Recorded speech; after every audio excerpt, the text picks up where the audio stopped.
So now you're a partner with Ethan Allen, and you guys are developing products jointly. Were they very big, brotherly, and sort of leaning on you, or they gave you some autonomy?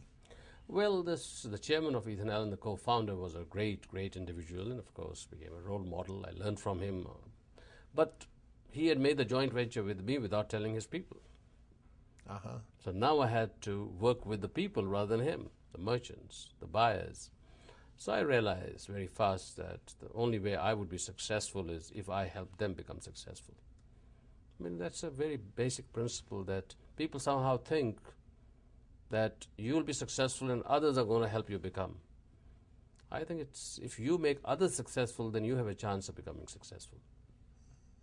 So I realized that, when I was playing cricket, that if I help my team members become better, I will also be good. That's right. We all win. We all win. So that principle of life, I think, is sometimes forgotten. It's very simple and common sense. So I said, I'm going to make them, try my best to help them, and I'll keep my ego down.